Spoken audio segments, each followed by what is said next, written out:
Label machine দিয়ে কাজ করেছেন, সকালে একরকম কাজ করেছেন, বিকেলে গিয়ে দেখেন যে আগের সেম লেবেল নেই, মেশিন অন্য জায়গায় বসিয়ে। নো টেনশন বন্ধুরা, আসসালামু আলাইকুম। আজকে আমি আপনাদের সামনে হাজির হয়েছি কিভাবে লেবেল মেশিনের এরর চেক করতে হয় বা লেবেল মেশিনের কোনো যান্ত্রিক ত্রুটি বা কোনো সমস্যা আছে কিনা সেটা কিভাবে দেখবেন। তো বন্ধুরা, প্রক্রিয়াটি আমি আজকে খুব সহজে আপনাদের মাঝে উপস্থাপন করব। আর এই লেবেল মেশিন এরর চেকটা বন্ধুরা আপনারা জেনে রাখা ভালো, কারণ আপনি যখন কোথাও নতুন সাইডে যাবেন বা নতুন মেশিন নিয়ে কাজ করবেন, অবশ্যই আপনার মেশিন এরর আছে কিনা সেটা জেনে রাখতে হবে। তাহলে আপনার পরবর্তীতে আপনি যে কাজে করবেন সেই কাজে কোনো ভুল ত্রুটি থাকার সম্ভাবনা কম থাকে। আর যদি আপনি এরর মেশিন নিয়ে কাজ করেন, তাহলে দেখা গেছে আপনি সকালে যে কাজটা করে যাবেন, যে জায়গায় মেশিন বসিয়ে, পরবর্তীতে অন্য জায়গায় যখন আপনি মেশিন বসাবেন সেম লেভেলটা আপনি পাবেন না, তখন আপনার লেভেল ফ্লাই বা আরএল এর সমস্যা দেখা দিবে। সো চলুন আমরা প্রক্রিয়াটি দেখি। তো বন্ধুরা, প্রক্রিয়াটি দেখার আগে আমি আপনাদের ম্যানুয়ালি দেখিয়ে দিই। জিনিসটা হচ্ছে এরকম, এই যে আমাদের S1 SR1 অর্থাৎ স্টাফ রিডিং 1 আর স্টাফ রিডিং 2। প্রথমে আমরা মধ্যস্থানে মেশিনটি বসিয়ে দুইটি রিডিং নিব, তারপরে সেটা ক্যালকুলেশন করব। তারপর আবার মেশিনটি সরিয়ে দুইটা স্টেশনে দুইটা স্টাফ রিডিং নিব, সেটাও ক্যালকুলেশন করব। করে আমাদের এরর কি পরিমাণ আছে সেটা আমরা বের করব। তো চলুন দেখি প্রক্রিয়াটি ফিল্ডে বা প্র্যাকটিক্যালি কিভাবে করতে হয় সেটি আমরা এখন দেখব। তো বন্ধুরা, এখন আমাদের যেটা করতে হবে সেটা হচ্ছে, আমরা দুই পাশে দুইটা স্টাফ রেখেছি, এদিকে একটা স্টাফ, তারপরে আমাদের এদিকে একটা স্টাফ আছে, আমাদের এইদিকে একটা স্টাফ আছে। দুই জায়গায় আমরা মোটামুটি 80 মিটার দূরত্বে দুইটা স্টাফ রেখেছি। আর মেশিনটা মধ্যখানে আমরা সেটিং করেছি। তো এই মধ্যখান থেকে আমরা এখন দুই পাশের দুটো স্টাফে রিডিং নিব। প্রথমে আমরা স্টাফ রিডিং, এই 1 নম্বর স্টাফ রিডিং নেব 1.441। তো বন্ধুরা, এই স্টাফ রিডিং আসছে 1.441 মিটার। এখন আমরা দ্বিতীয় স্টাফের রিডিং নিব।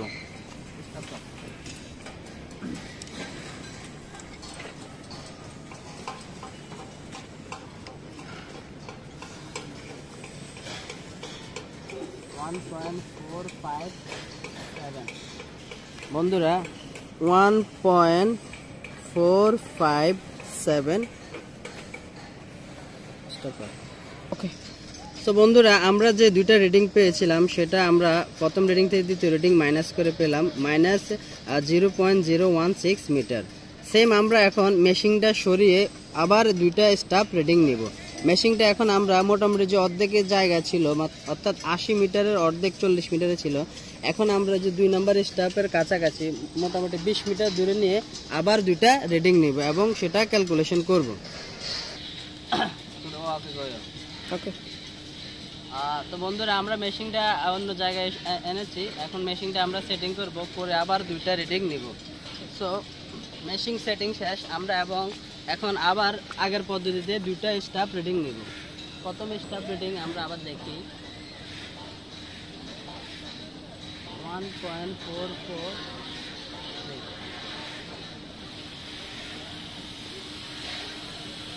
1.443 মিটার মাইনাস আবার দ্বিতীয় স্টাফ দেখব।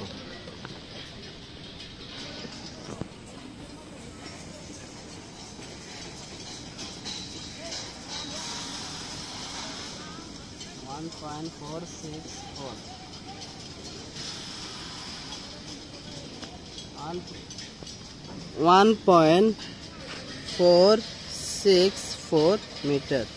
এখন আমরা এটা মাইনাস করব।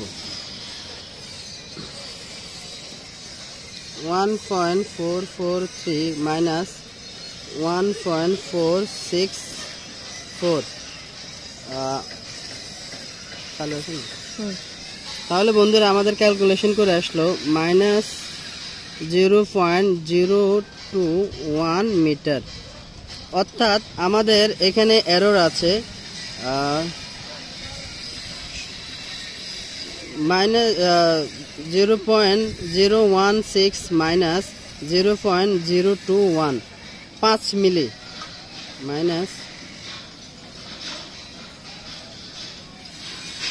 আমাদের তাহলে আমরা বুঝতে পারলাম আমাদের এই মেশিনটায় এরর আছে 5 মিলি। এই যে আমরা ক্যালকুলেশনটা করলাম, তো ক্যালকুলেশনটা কিভাবে আবার একটু আমি বুঝিয়ে দেই। প্রথমে দুইটা স্টাফ দুই পাশে বসিয়ে মধ্যখানে মেশিনটা বসাবো, তারপরে দুইটা স্টাফের রিডিং নেব, তারপরে যে রিডিংটা আসবে সেটা মাইনাস করব। তারপর আবার মেশিনটা সরিয়ে কাছাকাছি নিয়ে আবার দুইটা স্টাফ রিডিং নিব, সেটাও মাইনাস করব। তো আমাদের আগের মাইনাসের যোগফল এবং এখন মাইনাসের যোগফল যেটা আসবে সেটার মধ্যে আবার আমরা ক্যালকুলেশন করব বা মাইনাস করব, তাহলে আমাদের চলে আসবে আমাদের এই মেশিনে কতটুকু এরর আছে। দেখুন বন্ধুরা, আমাদের এই মেশিনে 5 mm এরর আছে।